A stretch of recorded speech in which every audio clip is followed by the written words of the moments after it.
Numogrammatic Time-Mapping from the CCRU Writings. In Peter Visbarov's construction of the Cthulhu Club system, the central region of the numogram is labeled the time circuit, or the domain of Kronos. Despite misgivings about mythopoetic arguments, it is worth briefly rehearsing aspects of Visbarov's discussion. According to the Greek myth, Kronos is the son of Uranus and Gaia, last of the Titans and god of time, married to the goddess Rhea. Revolting against the tyranny of Uranus, Gaia provided Kronos with a sickle, with which he hacked the sexual organs from his father, killing him, and producing various fallout entities, Erinyes, giants, and Malaya. Kronos also fell under the prophecy that he would suffer an analogous fate at the hands of his offspring. He thus devoured the first five: Hestia, Hera, Demeter, Poseidon, and Hades. Order, to me, uncertain. Hestia, first daughter. But Zeus escaped and poisoned him. The five consumed children were regurgitated as their father died. Visbarov seems to have been convinced that these six offspring of Kronos, three of each sex, could be rigorously allotted zonal houses on the numogram time circuit, consistent with the Pythagorean gendering of numbers. If he ultimately succeeded in establishing these coordinations, his results do not seem to have reached us. Visbarov also emphasized that this founding myth is one of time disintegration, not time persistence. The domain of Kronos is a burial complex, ordering the world to the death of integral time. Whether beginning from Kant's identification of time with the content of arithmetic, or Einstein's definition of time as a fourth dimension, attempts to model time seem necessarily to call upon the number line.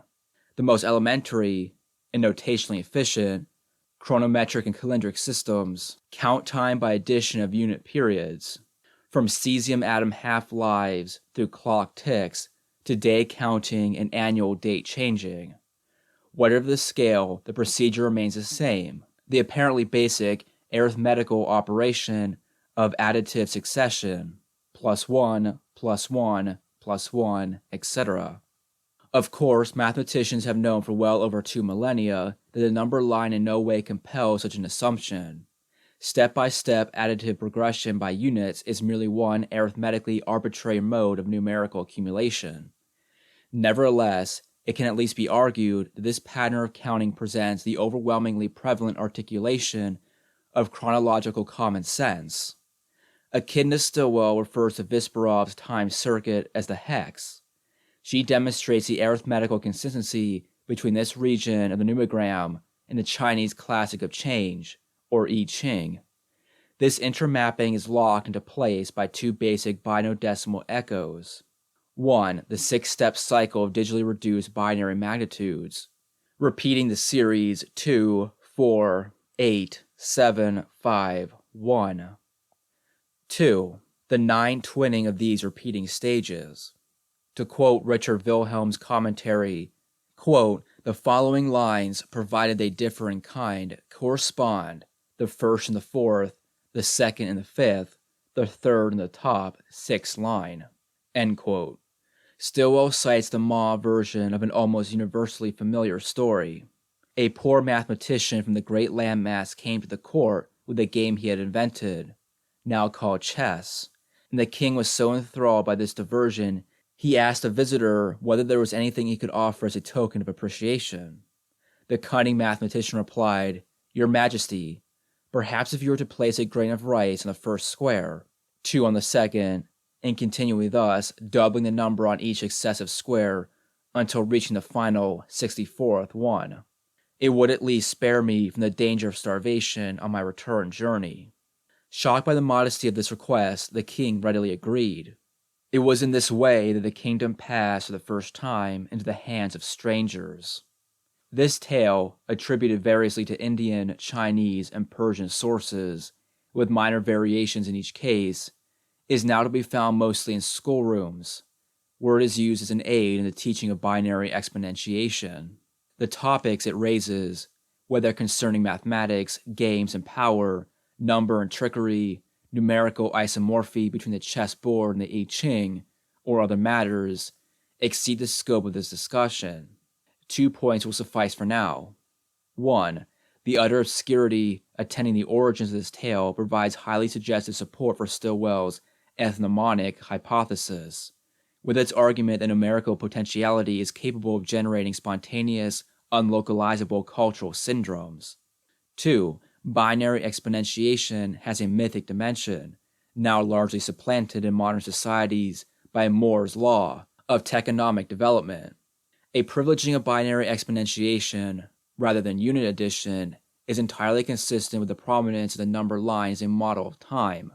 The basic time unit, however, is now conceived as a doubling period. This approach integrates an intriguing diversity of problematics. 1. The I Ching, where time progresses through doubling and binodecimal cyclicity. There is nothing exclusively modern about the extravagant power of time as an exponentially accumulative trend. Modernity lies rather in the evasion of disaccumulation crisis, which in the time of the I Ching is described as an inevitability of periodic catastrophe. 2. The numogram hex, rigorously echoing the I Ching, although with certain supplementary complexities exceeding the scope of this discussion. The numogram also positions the sphere of duplicative time within a greater, and for now obscure, time terrain. 3. Kabbalistic tradition, within which binary exponentiation has always provided the key to certain crucial combinatoric calculations. Combinatorics, Kabbalah, and binary exponentiation share a common procedural reservoir. 4. Transfinite arithmetic, as consolidated by Cantor, whose continuum hypothesis proposes that binary exponentiation to aleph 0 equals aleph 1, the real number line. But this could go on forever. AQ notes, chrono equals 127, enough said. Chronology equals 222, a little theatrical perhaps. Kronos equals 155, 31 times phi. The pentanomic order is a strict complement of binary within the decimalized Okomenon. More on this elsewhere.